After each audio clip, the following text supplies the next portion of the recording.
Assalamualaikum warahmatullahi wabarakatuh. Salam sejahtera bagi kita semua. Yang terhormat Bapak Insinyur Raden Agus Irawan yang saya hormati, Bapak Tri Urip Waluyo sebagai pembimbing saya, dan segenap widyaswara Kemendagri Regional Yogyakarta. Baik, perkenalkan, saya Muhammad Zainal Farani, nomor absen 19, peserta latihan dasar CPNS tahun 2020. Baik, saya akan memaparkan seminar laporan aktualisasi saya berjudul Penerapan Metode E-Learning Mobile COVID-19 atau singkatan dari Modul Berkarakter Inovatif Learning Efektif COVID-19 untuk meningkatkan hasil belajar siswa tema 3 Makanan Sehat pada siswa kelas 5 di SDN Sumberagung 1, Kecamatan Megalo, Kabupaten Jombang.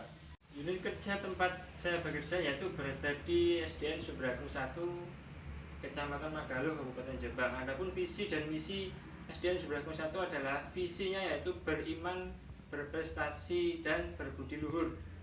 Adapun misi SDN Sumberagung 1 Megalo yaitu yang pertama, menanamkan nilai akhlak melalui pengalaman ajaran agama. Yang kedua, mengoptimalkan pendidikan melalui proses pembelajaran dan bimbingan. Yang ketiga, mengembangkan pengetahuan di bidang iptek, bahasa, olahraga, seni budaya, dan bakat minat sesuai bakat siswa. Yang keempat, mengelola kerjasama yang harmonis sebagai warga sekolah dan warga masyarakat. Baik, selanjutnya yaitu latar belakang dari diadakannya aktualisasi. Yang pertama, isu yang saya temui di SDN Sumberagung 1 yaitu belum maksimalnya pembelajaran jarak jauh pada saat terjadi pandemi COVID-19, di mana kurikulum pada masa pandemi ini mengalami penyederhanaan, sehingga mau tidak mau guru harus berinovasi, menciptakan inovasi pembelajaran dengan tetap mengoptimalkan hasil belajar siswa. Isu yang kedua yang saya temui yaitu kurangnya inovasi guru dalam mengembangkan metode dan media pembelajaran pada masa pandemi. Isu yang ketiga yaitu rendahnya hasil belajar siswa khususnya pada tema 3 makanan sehat. Yang selanjutnya, berdasarkan 3 isu yang telah saya jelaskan tadi, isu yang terpilih yaitu rendahnya hasil belajar siswa tema 3 makanan sehat pada siswa kelas 5. Penyebab isunya yaitu kurang efektifnya penggunaan media dan metode pembelajaran pada saat pandemi COVID-19. Berdasarkan penyebab isu tadi diperoleh gagasan pemecahan isu yaitu penggunaan e-learning mobile COVID-19. Adapun mobile itu singkatan dari Modul Berkarakter Inovatif Learning. Selanjutnya yaitu tentang berdasarkan gagasan pemecahan isu yang telah saya paparkan tadi, diperoleh judul rancangan yaitu penerapan metode e-learning mobile COVID-19 untuk meningkatkan hasil belajar siswa tema 3 makanan sehat pada siswa kelas 5 di SDN Sumberagung 1, Kecamatan Megalo, Kabupaten Jombang. Baik, yang selanjutnya yaitu pelaksanaan aktualisasi. Aktualisasi dilaksanakan berdasarkan 7 kegiatan yang sudah saya susun di rancangan aktualisasi, dan di dalam 7 kegiatan tersebut harus mencantumkan dan menerapkan nilai-nilai aneka yaitu akuntabilitas, nasionalisme, etika publik, komitmen mutu, dan anti korupsi. Kegiatan aktualisasi dilaksanakan mulai tanggal 21 September sampai dengan 31 Oktober 2020 di SDN Sumberagung 1, Kecamatan Megalo, Kabupaten Jombang. Baik, yang selanjutnya yaitu tentang capaian kegiatan pertama tentang melakukan konsultasi dengan mentor. Pelaksanaannya yaitu di minggu keempat bulan September. Dengan tahapan kegiatan yang pertama, menghubungi mentor untuk menentukan lokasi dan apa yang akan dibahas. Yang kedua, menyampaikan gagasan atau rancangan aktualisasi. Yang ketiga, mengkaji hasil belajar tematika subtema 1. Yang terakhir yaitu meminta saran dan kritik. Untuk selanjutnya dibuat penyempurnaan rancangan aktualisasi yang akan dilaksanakan. Yang selanjutnya capaian 1 tadi ada beberapa output atau hasil, yaitu yang pertama kesepakatan antara peserta dengan mentor, yang kedua catatan, saran, dan kritik. Ya, lanjut ke capaian kegiatan kedua, yaitu menyusun perangkat pembelajaran. Terlaksana pada minggu keempat bulan September sampai dengan minggu pertama bulan Oktober.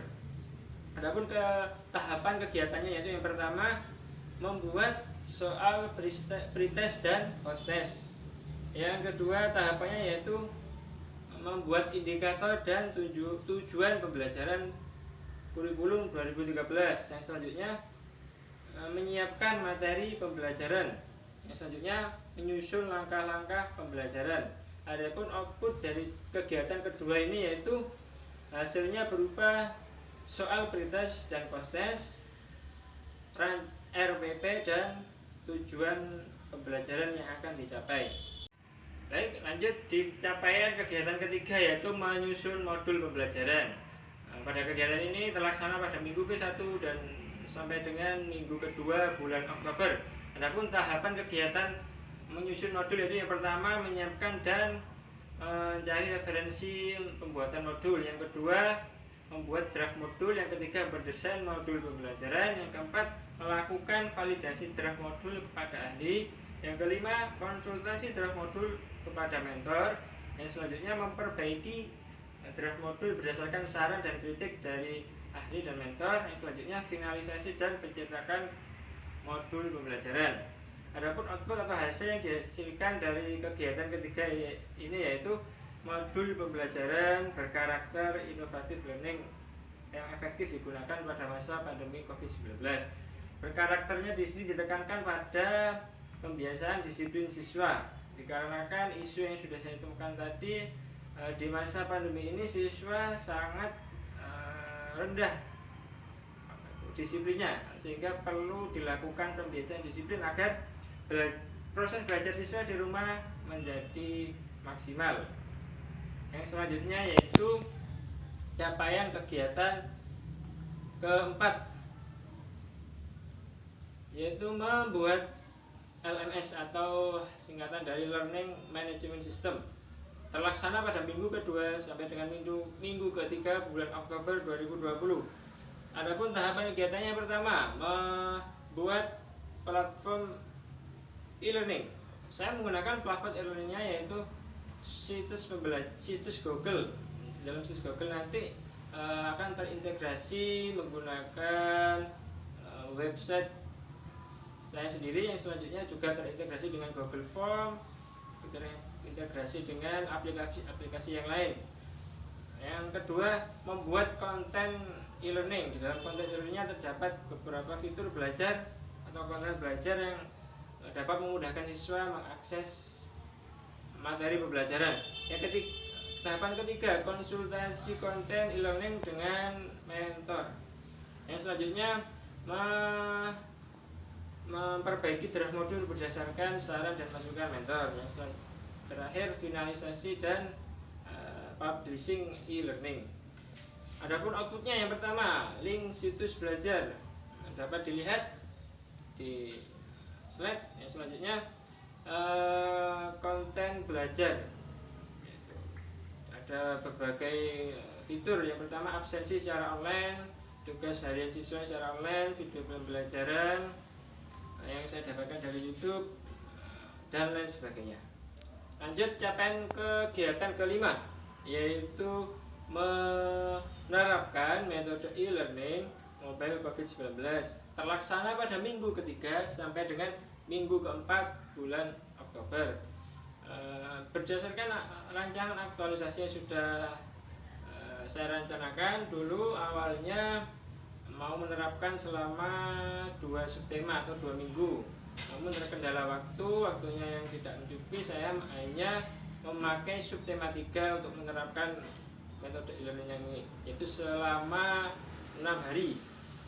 Di RPP-nya selama 6 pertemuan. Adapun tahapannya, yang pertama melaksanakan post-test secara luring, yang kedua menggunakan metode e-learning, yang ketiga melaksanakan pretest dengan luring. Adapun outputnya bisa dilihat di slide. Ada penerapan e-learning melalui video call pembelajaran dan Zoom pembelajaran dan sebagainya. Lanjut, capaian kegiatan ke-6 yaitu menyusun laporan aktualisasi terlaksana pada minggu ketiga sampai minggu keempat bulan Oktober. Tahapan kegiatannya mengumpulkan data dan bukti hasil aktualisasi. Yang selanjutnya melakukan konsultasi dengan mentor. Yang terakhir menyusun draft atau laporan aktualisasi. Outputnya dapat dilihat di slide.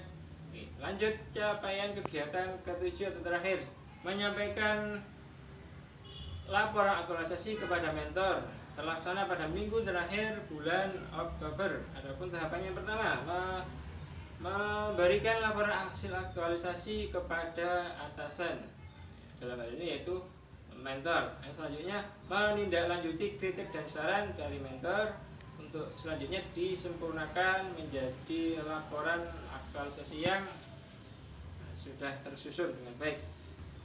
Adapun output atau hasilnya yaitu draft modul yang sudah difinalisasi dan sudah diperbaiki, yang selanjutnya dicetak dan saya berikan kepada pihak sekolah untuk selanjutnya dilakukan evaluasi kegiatan. Dan yang terakhir yaitu kesimpulan dan saran. Kesimpulan aktualisasi yang sudah saya laksanakan. Yang pertama, kegiatan aktualisasi ini dapat dilakukan sesuai rancangan seminar aktualisasi CPNS yang terlaksana selama kurang lebih 35 hari efektif. Yang kedua, sebagai elemen penting dari penerapan metode e-learning COVID-19 telah berhasil disusun modul pembelajaran berkarakter pada tema 3 makanan sehat. Yang selanjutnya, sebagai upaya untuk menguatkan pembelajaran di tengah pandemi ini, diperlukan terobosan-terobosan inovasi yang tentunya sangat diperlukan pada saat kondisi pandemi seperti ini. Yang terakhir yaitu terjadinya peningkatan hasil belajar siswa. Dilihat dari hasil pretest dan proses yang saya bandingkan, terjadi kenaikan rata-rata. Yang semula 69% di atas KKM setelah penerapan diperoleh hasil sekitar 96% capaian di atas KKM. Ini menunjukkan bahwa terjadi peningkatan hasil belajar tema 3 makanan sehat. Baik, kita lanjutkan. Adapun saran dari aktualisasi ini yaitu yang pertama, saran untuk pengembangan produk berkelanjutan.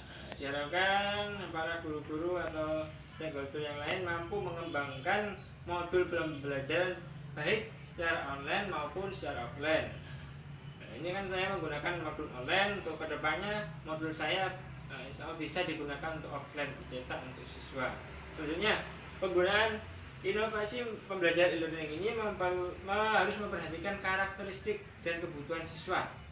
Yang ketiga, penggunaan metode e-learning ini baik untuk diterapkan pada masa pandemi COVID-19 ini. Bagi guru, melalui metode ini dapat meningkatkan inovasi dan kemampuan guru dalam mengelola pembelajaran agar tetap inovatif, tetap efektif dalam kondisi apapun, khususnya dalam kondisi pandemi seperti ini. Yang terakhir, meningkatkan koordinasi antara peserta dengan guru atau dengan kepala sekolah untuk menerapkan secara berkelanjutan metode yang sudah saya terapkan, yaitu metode e-learning.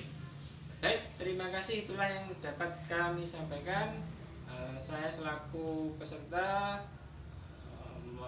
Maaf sebesar-besarnya. Terima kasih kepada semua pihak. Sekian dan terima kasih. Ihdinas siratal mustaqim. Assalamualaikum warahmatullahi wabarakatuh.